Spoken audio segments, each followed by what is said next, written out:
Box to Box Media Network. Selamat datang di podcast pengembangan diri, eksklusif hanya di Spotify. Podcast ini akan bantu kamu untuk mengatasi kegalauan di usia muda, sukses di usia muda, dan yang pasti terus bertumbuh setiap harinya. Agar kamu tidak terlewat setiap episode barunya, jangan lupa untuk follow dan nyalakan loncengnya ya. Selamat mendengarkan. Hai, Chandra Bordes, dan pada podcast kali ini saya akan share gimana cara agar hidup kita itu nggak monoton ya. Nah, tapi sebelum itu, buat kamu yang mau dengerin berbagai macam playlist podcast pengembangan diri, jadi kan podcast pengembangan diri udah banyak banget episodenya. Kami udah mengelompokkan jadi beberapa playlist buat kamu yang merantau, buat kamu yang mau resolusinya sukses, buat kamu yang mau lebih produktif, buat kamu biar jago public speaking, dan juga tentang relationship. Kita udah bikin playlistnya, kamu bisa cek link yang ada di deskripsi. Ya, jadi kamu udah bisa dapat langsung tuh episode-episode mana aja yang mencerminkan atau ngebantu kamu untuk memahami suatu topik ya. Cek link yang ada di deskripsi untuk belajar dan menikmati seluruh episode pada playlist terkait ya. Oke, nah mari kita bahas gimana cara hidup kita nggak monoton ya. Mungkin kamu saat ini ngerasa hidupmu kayak kok gitu-gitu aja ya, kok gini-gini aja. Nah, itu salah satu indikator atau indikasi bahwa kamu merasa bahwa hidup kamu monoton. Dan biasanya rasa monoton itu terjadi itu karena hidup kita kecenderungannya kurang tantangan. Jadi saya masih ingat tuh, ada suatu teori, ada suatu prinsip di mana mengatakan bahwa kalau kita itu skillnya tinggi untuk menyelesaikan suatu tugas ya, sedangkan tugasnya itu terlalu mudah, itu akan membuat kita bosan ya. Bayangin kamu jago banget mengerjakan suatu hal, misalnya contoh Excel gitu ya. Kamu bisa dengan mudah membuat rumus sum gitu ya, sama dengan kolom A tambah kolom B jadi berapa, atau sum dari kolom A sampai kolom C jadi berapa. Kamu mungkin merasa itu mudah, kamu sangat-sangat skillful di sana. Nah, terus kalau misalnya kamu dikasih tugas itu terus, pasti kamu akan jadi bosan. Terus gimana biar lebih challenging? Yaitu adalah ketika tantangan yang kita punya itu juga terus meningkat seiring meningkatnya skill kita. Nah, itu yang akan membuat jadi jauh lebih seru gitu. Terus pertanyaannya, terus berarti apakah semakin tinggi tantangannya itu semakin bagus? Nah, jawabannya adalah enggak. Karena kalau terlalu ekstrim, tantangan kita lebih tinggi daripada skill kita, itu kita akan jadi stres. Karena kita nggak bisa menyelesaikan tantangan yang ada gitu. Jadi kita harus bisa menemukan sweet spotnya antara skill kita dan tantangan kita. Skill kita semakin tinggi, tantangannya juga semakin tinggi. Nah itu kita berada dalam suatu kondisi namanya flow ya. Flow itu adalah ketika kita menyelesaikan sesuatu dengan effortless. Jadi kita bisa menyelesaikan dengan baik, dengan seru, dengan menyenangkan kayak gitu. Itu adalah ketika kita dalam kondisi flow. Nah itu adalah ketika pertemuan antara tantangan dan juga skillnya itu kayak seimbang gitu. Nah itu membuat hidup kita jadi tidak monoton dan jadi jauh lebih seru ya. Mungkin saya juga boleh share gitu ya. Dulu juga pas kecil gitu misalnya, untuk menjelaskan terkait hal ini.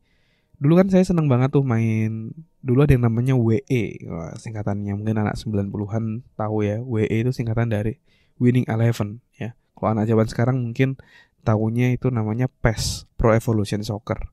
Nah jadi dulu sebelum PES itu WE tuh teman-teman. Zaman-zaman saya tuh namanya Winning Eleven.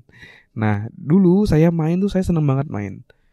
Awalnya belum bisa, lama bisa gitu kan, seru gitu ya.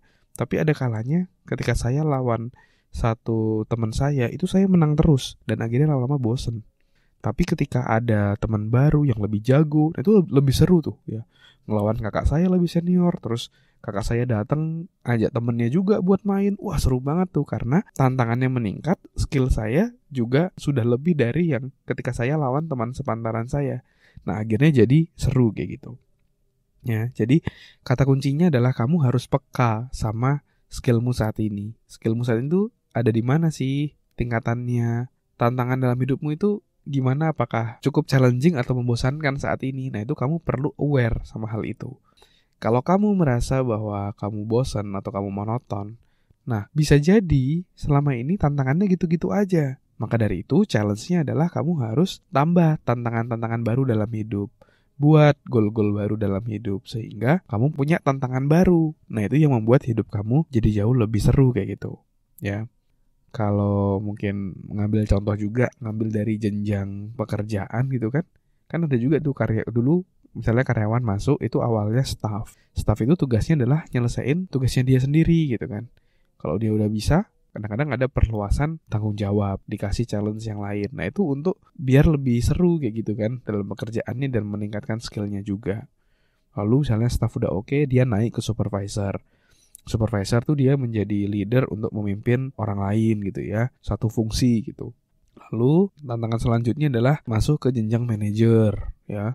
Lalu masuk jenjang general manager, lalu masuk jenjang direktur. Nah itu kan ada jenjangnya juga yang membuat orang juga tertarik dan jadi jauh lebih seru dalam hidup ya. Karena kalau bayangin ada orang yang bekerja dalam suatu posisi itu terus bertahun-tahun, kecenderungannya adalah pasti bosan gitu ngelakuin hal itu berulang kali ya. Kecenderungannya seperti itu, meskipun saya tidak menutup kemungkinan ada juga beberapa orang yang menikmati mengerjakan hal-hal yang rutin. Itu juga ada. Tapi ini mungkin saya bahas spesifik buat kamu yang ngerasa bosan ngelakuin yang itu aja, ya. Jadi kata kuncinya adalah kamu harus peka sama tantanganmu saat ini, kira-kira cukup menantang nggak sih gitu. Kalau nggak ya kamu naikin kayak gitu. Terus kalau kamu merasa saat ini stres dalam hidup karena tantangan terlalu besar, nah coba kamu bisa evaluasi kira-kira skill apa yang harus kamu pelajari, mindset apa yang harus kamu punya. Nah itu kamu perlu tanyakan dalam diri kamu ya. Oke, mungkin itu dulu sharing kali ini. Buat kamu yang mau belajar lebih lanjut tentang self-development, saya dan tim sudah mengkurasi dengan membuatkan beberapa playlist untuk kamu untuk bisa ngedengerin self-development dalam topik-topik tertentu. Selengkapnya kamu bisa cek linknya ada di deskripsi. Ya, selamat mendengarkan. Terima kasih sudah mendengarkan episode kali ini. Semoga bisa bermanfaat dan menginspirasi. Dan kalau kamu merasa bermanfaat, kamu bisa kasih rating bintang 5 di podcast ini. Supportmu sangat berarti untuk kami. Dan juga kamu juga bisa share podcast ini ke sahabatmu, teman-temanmu, pacarmu, gebetanmu, saudaramu, agar orang-orang di sekitarmu bisa jadi jauh lebih baik dan terus bertumbuh setiap harinya. Dan kamu bisa juga share di Instagram, di Instastory, silakan mention @andreasberdes, nanti saya akan repost. Dan buat kamu yang mau belajar bikin podcast, kamu bisa bikin podcastmu sendiri di anchor.fm. Buat kamu yang mau belajar cara detailnya, dari gimana menentukan tema podcast, gimana cara upload podcast di anchor.fm, sampai gimana agar kamu bisa konsisten bikin podcast, kamu silakan cek konten eksklusifnya, tutorial yang sudah saya buat, silakan klik link yang ada di deskripsi. Terima kasih semuanya. Never stop learning, because life never stop teaching.